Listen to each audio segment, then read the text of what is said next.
오늘은 성령강림절 또 오순절입니다. 교회의 절기는 신앙 공동체의 소속됨을 고백하는 날입니다.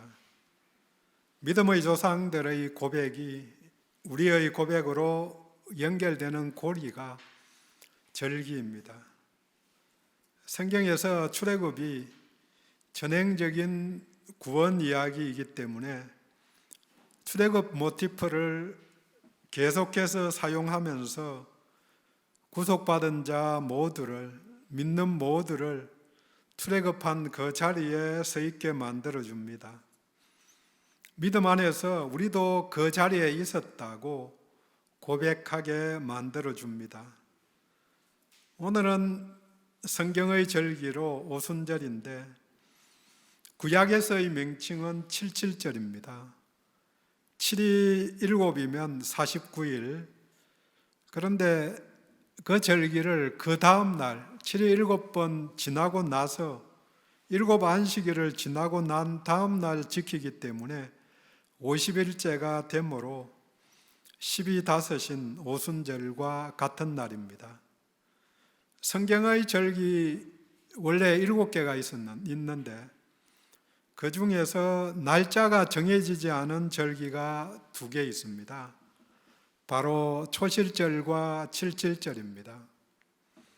초실절은 6월절, 즉 1월 14일이 지나고 첫 안식일 다음 날이기 때문에 해마다 달력하고 안식일하고 요일하고 달력하고 날짜가 바뀌기 때문에 계산이 필요합니다. 칠칠절은 또 그 초실절로부터 50일을 계산하기 때문에 해마다 날짜가 달라집니다. 초실절은 보리의 첫 수확을 기뻐하는 절기이고 칠칠절은 밀의 첫 수확을 감사하는 절기입니다. 이 점에서 보면 초실절이나 칠칠절이나 땅의 양식을 받은 것을 감사하는 날입니다. 그런데 유대인들은 칠칠절을 출애굽 전선과 연결해서 모세가 시내산에서 율법을 받은 날로 그렇게 기념하고 있습니다. 6월절 다음 날인 1월 15일 날 람셋을 출발해서 50일 후에 시내산에서 율법을 받은 날입니다. 이는 하늘의 양식을 받은 날입니다. 결국 오순절은 땅의 양식을 받은 것, 밀을 받은 것을 감사하는 날이면서 동시에 하늘의 양식인 율법의 말씀을 받은 것에 감사하는 날입니다. 근데 우리들 입장에서는 새 언약의 약속을 따라서 돌판에 새겨진 율법이 아니고 성령님이 내주하심으로 마음편에 새겨진 율법을 받은 날로 연결이 됩니다. 땅의 양식과 하늘의 양식이 합해져서 같이 받을 수 있는 것을, 받은 것을 감사하는 절기입니다. 의미 있는 것은 초실절과 오순절 둘 다 안식일 다음 날에 지키기 때문에 우리식으로 보면 주일에 해당됩니다.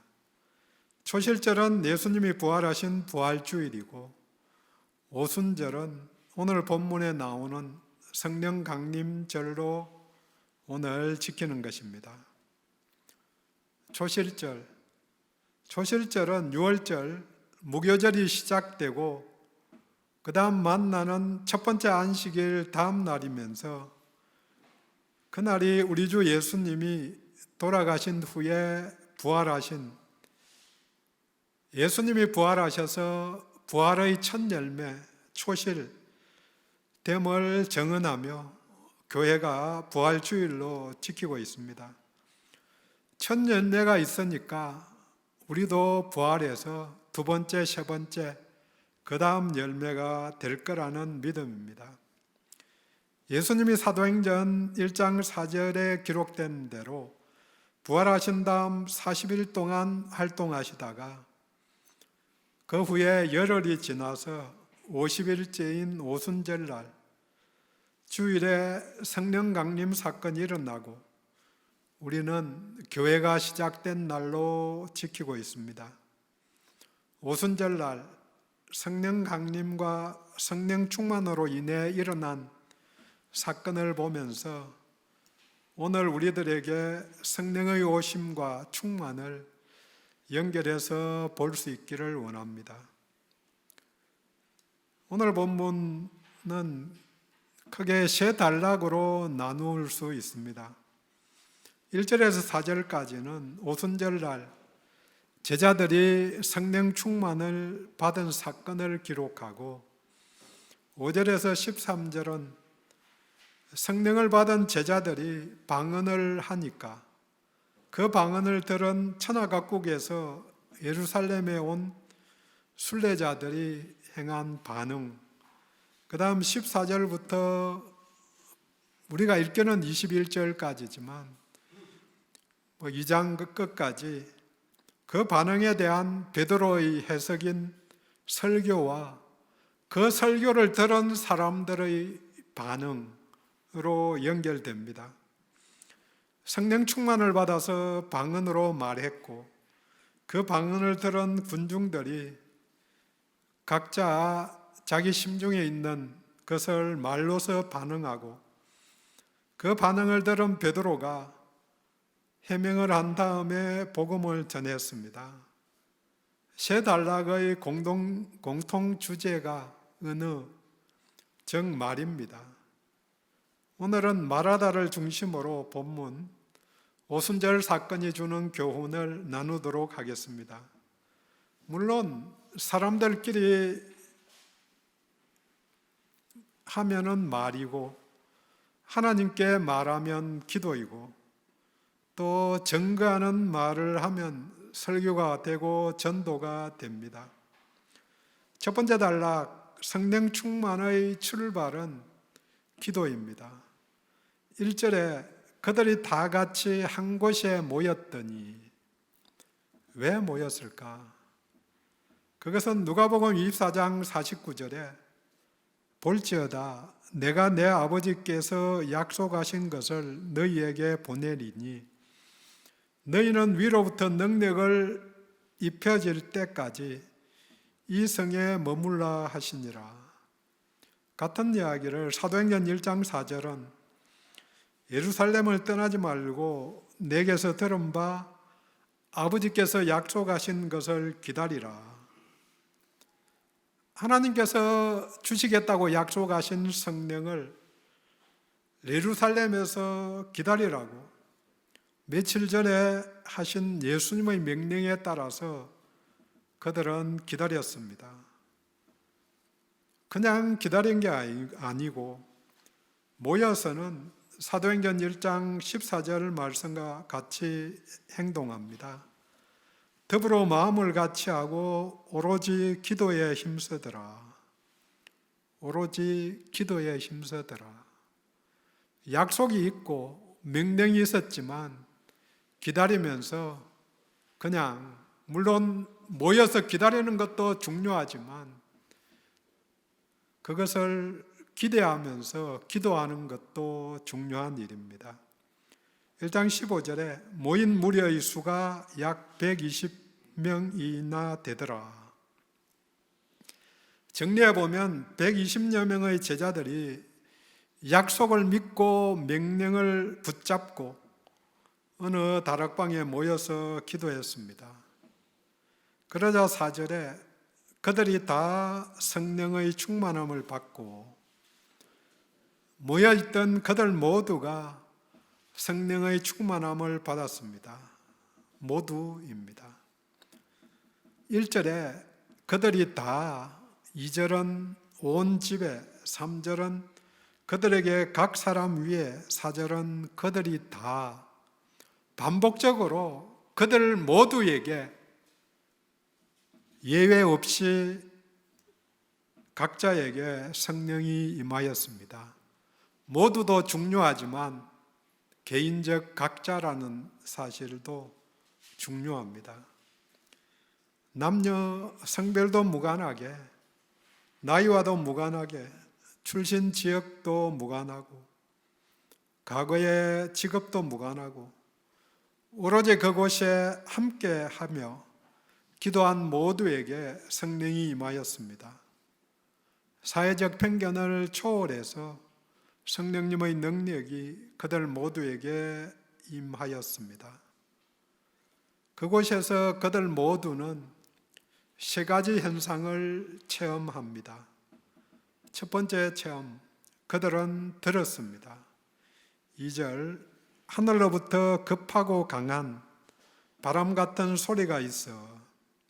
바람 같은이 중요합니다. 바람 같은 소리. 신비한 현상을 그렇게 표현한 것입니다. 태초에 불었던 창조의 바람과 같은 바람, 아담에게 불어넣었던 숨결이 바람입니다. 생명과 생기의 숨이 하늘로부터 뿜어져 나온 것입니다. 중요한 사실은 그렇게 성령님이 오셨다는 것이고, 또 그 결과 그때부터 제자들에게 내주하신다는 것입니다. 그러기에 신비입니다. 하나님이 어떻게 나와 함께 하시는가? 내 속에 함께 하시는가? 신비죠. 신비를 상식으로 판단하면 남는 게 없습니다. 두 번째 체험, 그들은 보았습니다. 3절에 마치 불의 혀처럼 갈라지는 것들이 그들에게 보여 각 사람 위에 하나씩 임하여 있더니, 불 같은 것, 같은 것입니다. 불은 뜨거움과 열정을 상징합니다. 그리고 불은 능력을 행사한 표현입니다. 성령의 능력이 임하였다. 그들 각자 위에 성령은 능력으로 믿는 자들에게 임합니다. 각자에게 필요한 대로 그 상황 속에서 능력을 주시는데, 우리는 나는 어떤 능력을 받았나 조용히 생각해 볼 수 있기를 원합니다. 물론 이 능력은 은사로 드러납니다. 그래서 각자에게 드러난 은사로 말미암아 하나님께서 저분을 통해서, 저 성도를 통해서 역사하시는구나, 함께 하시는구나, 주변에서 알 수 있는 거죠. 어떤 분은 말 잘해서 어떤 사건을 보든지 긍정적으로 해석해서 하나님이 도우셨습니다, 그렇게 말하는 은사를 보면서 야, 참 대단하다, 저런 분이 있어서 힘을 얻고 활력이 되구나, 그런 생각을 하게 됩니다. 성령이 임하심이 그 능력이 혀처럼 임했다고. 세 번째 체험인 방언과 연결됩니다. 세 번째 체험, 그들은 말했습니다. 4절에 성령이 말하게 하심을 따라 다른 언어들로 말하기를 시작하니라.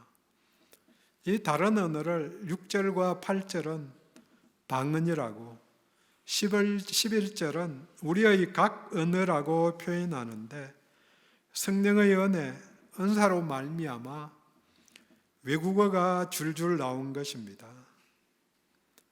물론 은사는 정인됨의 도구입니다. 이 말을 통해서 난 곧 방언으로 출생지의 말로 말씀을 전한 거죠. 이 방언으로 하나님의 큰 일을 증거하였기 때문에 모인 사람들이 다 알아듣게 됨으로써 창세기 11장에서 일어난 바벨의 저주, 언어가 혼잡게 되어서 민족들이, 나라들이 분열된 역사가 해소되기 시작한 것입니다. 소통의 은사는 분열을 해소시킵니다. 소통이 될 때 많은 경우 왜 오해가 일어나는가? 잘 모르기 때문에, 그 상황들을 모르기 때문에, 같은 도둑질을 해도 먹을 게 없어서 일주일을 굶었는데 도둑질을 했다고 소통이 되면 이해가 되는 거죠. 나라도 그렇게 하겠다. 그래서 용서가 되는데 그냥 단순히 도둑질 했다고만 들으면은 용서가 안 되는 거죠. 어떻게 저럴 수가 나쁜 놈이 있냐? 저렇게 건장한 사람이 뭐 이렇게 별별 이야기가 꼬리에 꼬리를 물고 들어가는 거죠.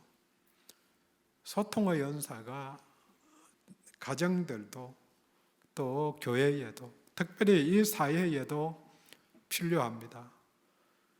정치판이 있을 때마다 좌파 우파 가만히 생각해 보면 다 일리 있는 말들을 하거든요.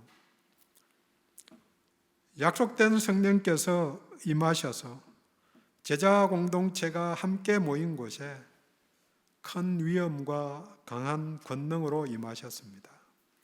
이 체험들은 사도행전 1장 8절에 약속했던 약속이 성취되는 출발입니다. 1장 8절 우리가 잘 아는 구절이죠. 성령이 임하시면 권능을 받고 내 증인이 되리라. 성령이 임하시면 권능을 받고 증인 되리라. 말씀과 같이 바람 같은 생명의 성령이 임하셨습니다.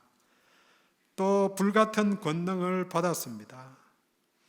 이에 진리를 방언으로 하나님의 큰 일을 말하기 시작합니다.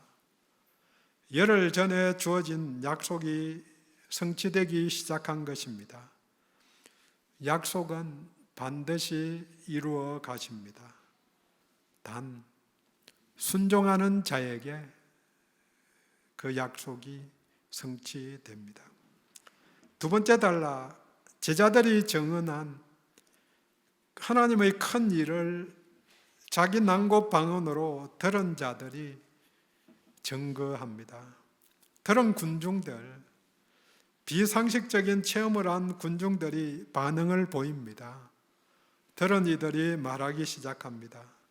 5절에 그때의 경건한 유대인들이 천하 각국으로부터 와서 예루살렘에 머물러 있더니 포로기 이후에 디아스포라 유대인들이 절기에 모여들었습니다. 그들이 왔던 나라와 민족이 9절부터 11절까지 나와 있는데 10개의 지역과 5개의 인종을 나열합니다. 동서남북 여러 지역으로부터 온 사람들입니다. 가까운 애굽은 130km 정도, 아주 먼 로마는 2400km 떨어진 곳입니다. 대부분은 걸어서 와야 하니까 짧으면 4일 애굽에서, 멀면 두 달 이상 되는 길을 걸어서 온 것입니다. 그 정성만 봐도 지금같이 비행기로 가면은 뭐 성지순례가 되지만 비행기도 아니고 걷든지 낙이나 낙타나 말을 타든지, 낙타나 말을 탈 수 있는 사람은 아주 부유한 사람들이고 대부분은 걸어 다녔을 것입니다.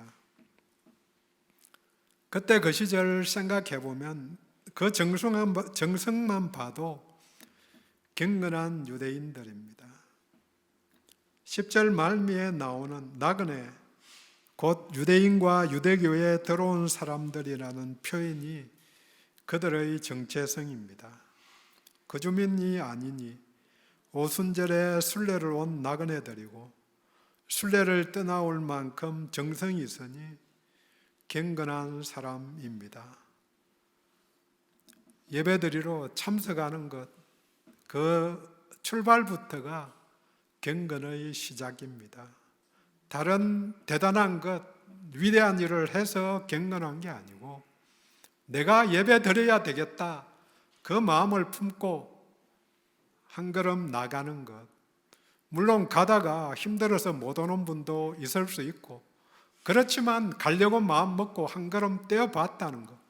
떼어보니까 내 다리에 힘이 없어서 허리가 안 좋아서 못 가겠네. 그걸 하나님이 보시는 거죠. 유대 역사가인 요세푸스는 6월절 명절에 270만 명이 모였다고 기록했는데 대부분의 역사가들은 과장이었다. 그 좁은 동네에 270만 명이 어떻게 모이냐. 평소에 예루살렘은 한 6만 명, 7만 명 정도 그 시절에 살고 있는 데에 270만 명이 모이면은 뭐 그냥 빡빡하게 줄을 세워도 서 있을 조차 없는 땅 될 거라고 생각하는 거죠. 그래서 대충 과장으로 봐서 10배 뻥튀기해서 뭐 10분의 1 정도 봐도 30만 명 이상이 오순절에 모였을 거다. 6월절이나 그런 3대 명절에. 그들도 다 한 곳에 모인 사람들입니다. 예루살렘에. 또 그들도 다 약속과 명령을 붙잡고 온 사람들입니다. 3대 절기는 예루살렘에서 성전이 있는 곳에서 나를 찾아와라. 그 약속대로 평생 한 번 온 사람도 있을 것이고 또 몇 번 온 사람도 있겠지만 약속과 명령을 붙잡았다. 그곳에 모였다. 이게 중요한 거죠. 제자들 공동체의 방언 말함을 듣고는 그들이 각자 반응을 보입니다. 그 반응이 세 가지입니다. 쉽게 말해서 무슨 이야기를 듣든지 긍정적인 사람이 있고 그냥 넘어가는 무심한 아니면 마음속으로만 궁금해하는 사람이 있고 마지막에 한 종류의 사람은 무슨 말을 듣든지 무슨 행동을 보든지 부정적인 사람입니다. 주변에는 뭐 어디든지 그렇게 있습니다. 긍정 30%, 부정 30%, 그 다음 중간에 뭐 어느 쪽도 무관심한 사람이 40%. 그게 세상 사람들의 반응이라는 생각도 해봅니다. 뭐 어떤 경우에는 부정 10%, 긍정 90% 가까이 되는 경우도 있기도 하지만 첫 번째 그룹, 부정적인 사람들, 13절에 나오는 조롱하는 사람들입니다. 7절에서는 다 놀라 신기하게 여긴 사람들입니다. 그들의 표현입니다. 7절에서 이 말하는 사람들이 다 갈릴리 사람이 아니냐. 갈릴리 사람. 그 시절에 갈릴리 사람이라는 말은 촌놈이다. 왜? 이방의 갈릴리라고 알려진 곳이기 때문입니다.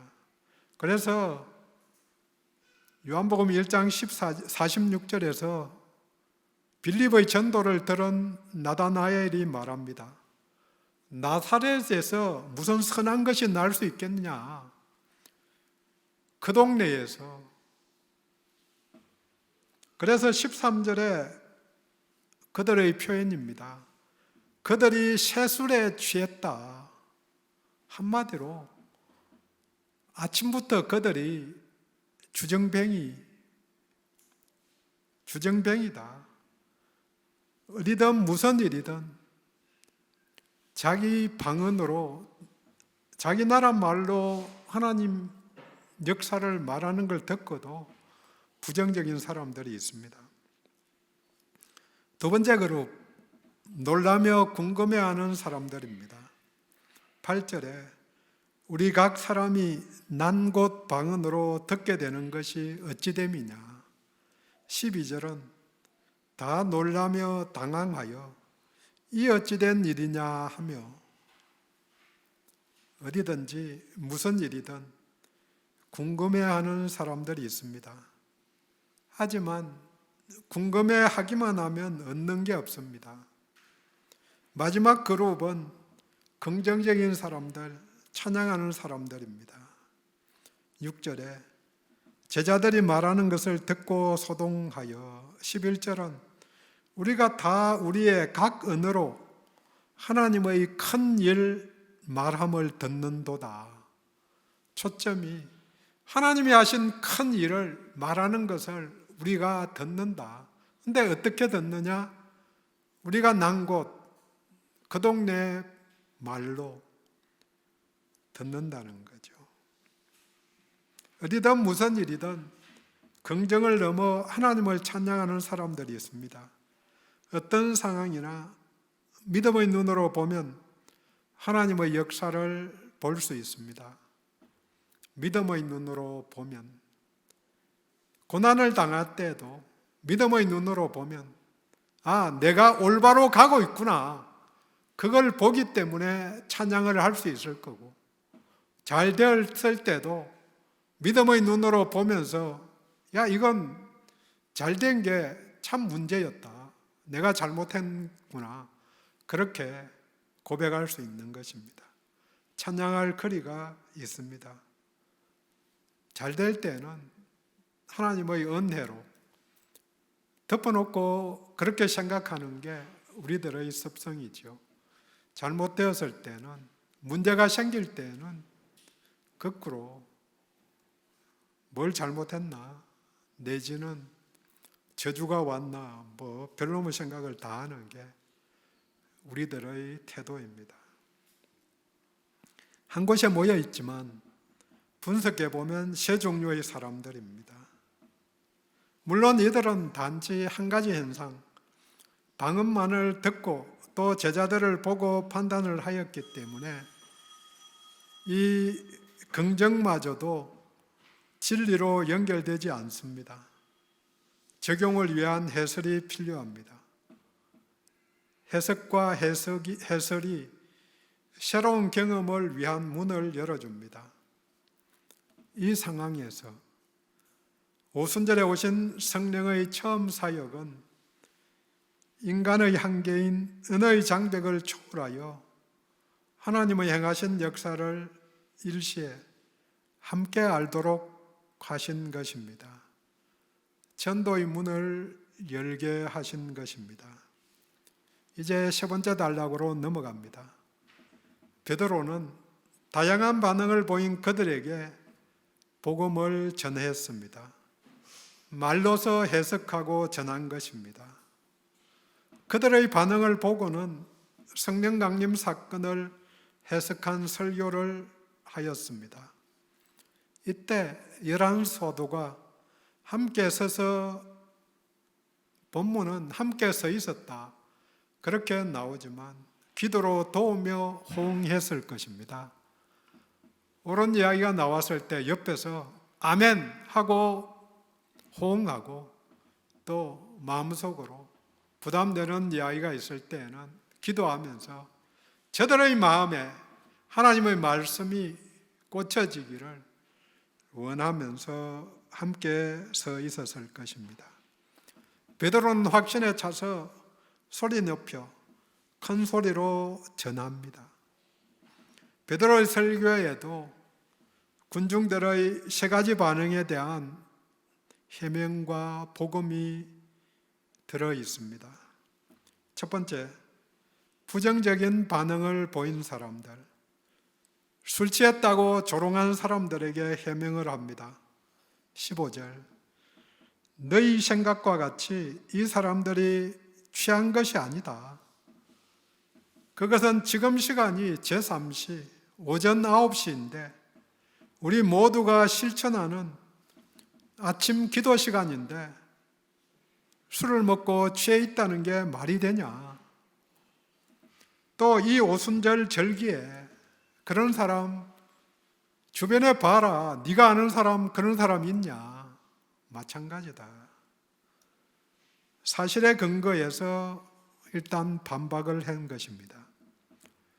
두 번째, 궁금해하는 사람들, 이 어찌된 일인가 반복적으로 외치는 사람들에게 설명합니다. 마음이 열려지기를 원하며 설명합니다. 예언된 말씀의 성취이다.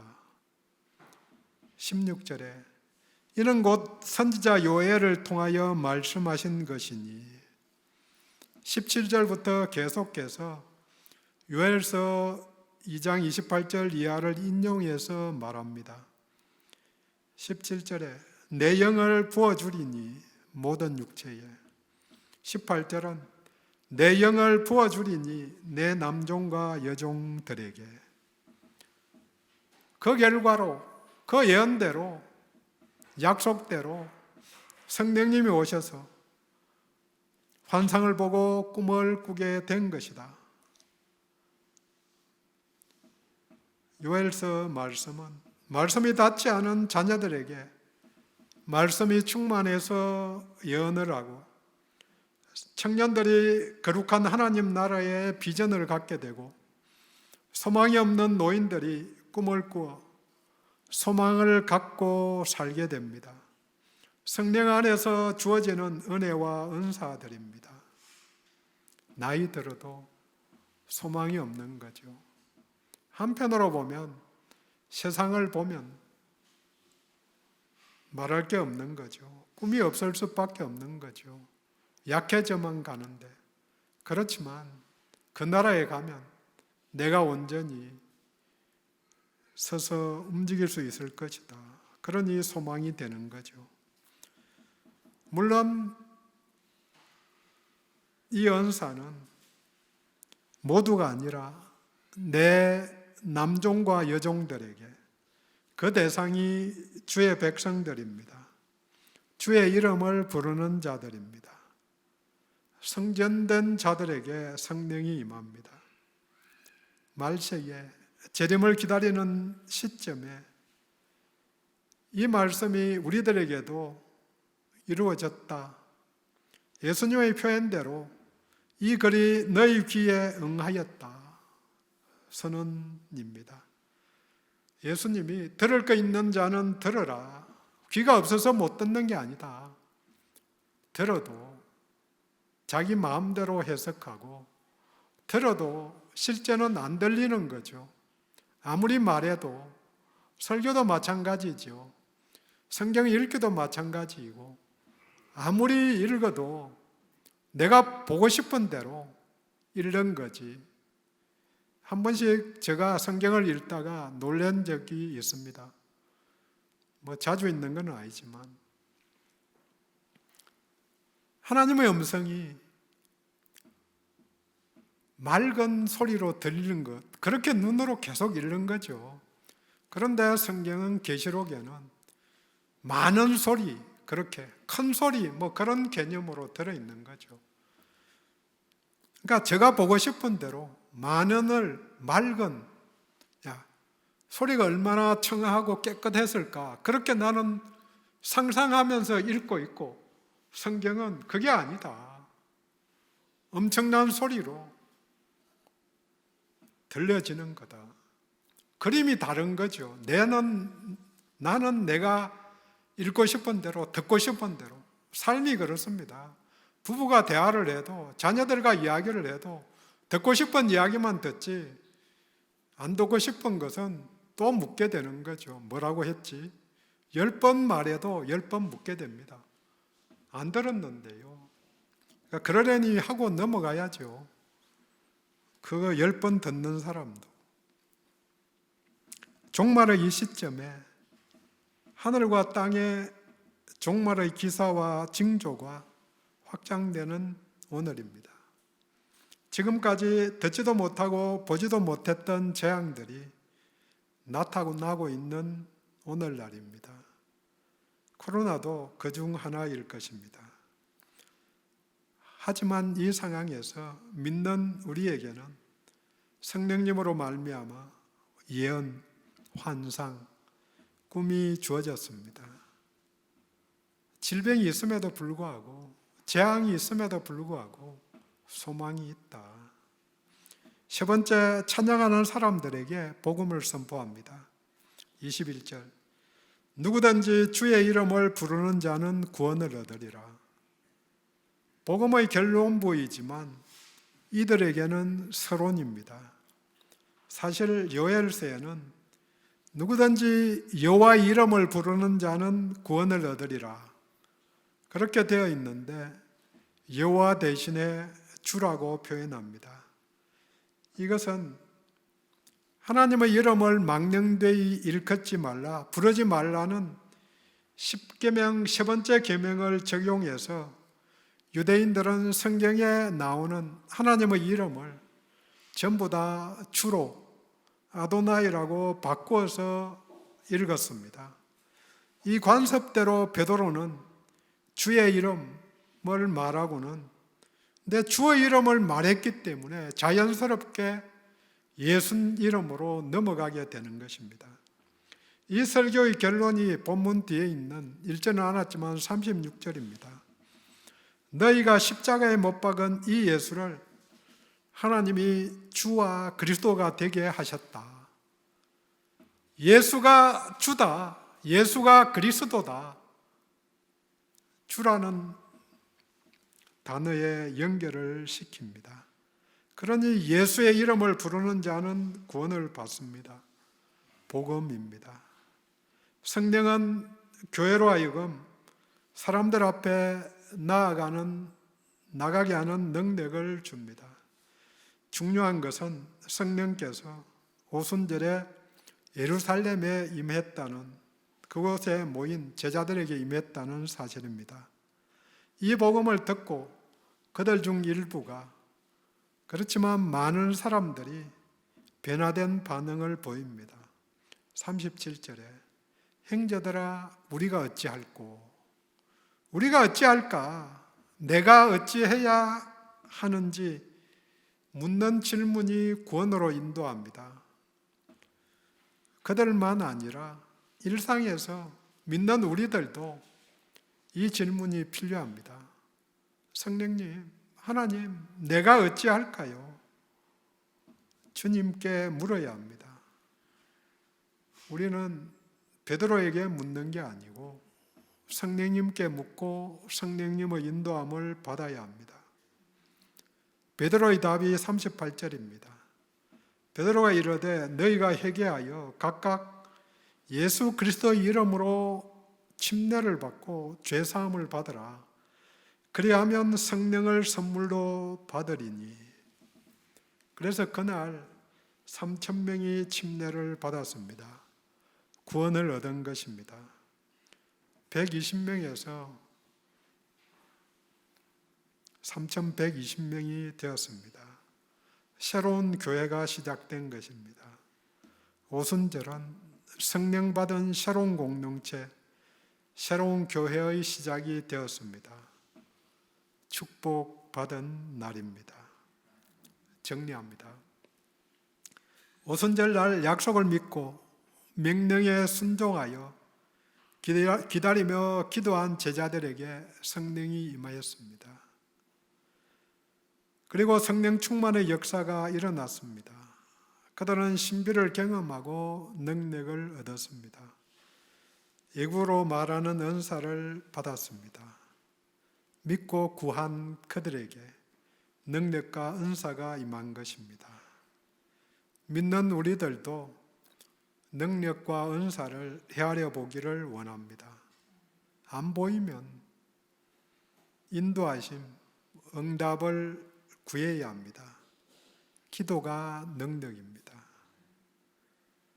또 한 가지, 어디나 복음을 듣고는 세 종류의 반응을 보입니다. 복음이 아니라 대화 속에서도 마찬가지입니다. 조롱하는 사람들, 궁금해하거나 무관심한 사람들, 그리고 긍정적인 반응을 보이는 사람들입니다. 중요한 점은 조롱이나 공격에 넘어지지 말아야 합니다. 진리를 꼭 붙잡아야 합니다. 그리고 그들 모두에게도 복음을 전해야 합니다. 누구든지 주의 이름을 부르는 자는 구원을 얻습니다. 예수를 주님으로 부르는 우리는 구원받은 자입니다. 기도합니다.